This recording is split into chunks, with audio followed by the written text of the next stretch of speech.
Negative thought से छुटकारा पाने के लिए टिप नंबर 3। इस टिप का नाम है creating a strong anchor. Anchor का मतलब है कि आप अपना कोई बॉडी मूवमेंट या कोई फेस एक्सप्रेशन या कुछ वर्ड्स नेगेटिव थॉट के साथ लिंक कर लें। जब भी वो आप बॉडी मूवमेंट करेंगे, फेस एक्सप्रेशन बनाएंगे या फिर वो वर्ड्स बोलेंगे, तो वो नेगेटिव थॉट आपके ज़हन में आके निकल जाया करेगी।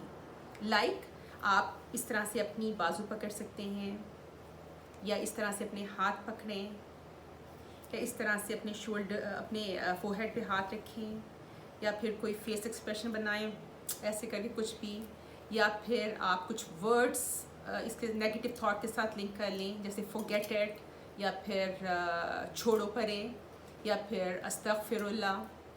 इस तरह से जब भी नेगेटिव थॉट आए और वो आप जो है मूवमेंट करें या फिर वर्ड्स बोलें या फेस एक्सप्रेशन बनाएंगे इस इंटेंशन के साथ कि वो नेगेटिव थॉट आपके जहन से निकल जाए, तो वो निकल जाया करेगी। और ये टिप जो है ये मेरा बहुत फेवरेट है, इस वजह से कि बाकी दो टिप्स में थोड़ी सी इमेजिनेशन की ज़रूरत होती है, वो भी मैं प्रैक्टिस करती हूँ, लेकिन ये ज़्यादा प्रैक्टिस करती हूँ क्योंकि ये खुद ब खुद हो जाता है। और देखिएगा मेरा स्ट्रॉन्ग एंकर क्या है।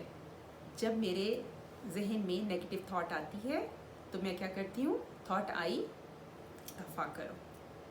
क्या स्ट्रॉन्ग एंकर है मेरा हाथ बैकवर्ड मूव किया, उसके बाद मेरे फेस एक्सप्रेशन थोड़े से चेंज हुए और मैंने वर्ड्स कहे दफ़ा करो। तो एक दफ़ा आप भी मेरा ये एंकर आप अपने लिए प्रैक्टिस करके देखिए। थॉट जहन में आई, आपने कहा दफ़ा करो और थॉट इज़ गॉन।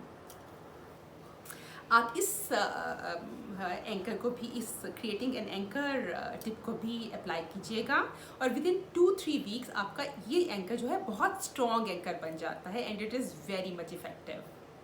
आप इसको अप्लाई कीजिएगा और फिर मुझे अपनी फीडबैक ज़रूर दीजिएगा।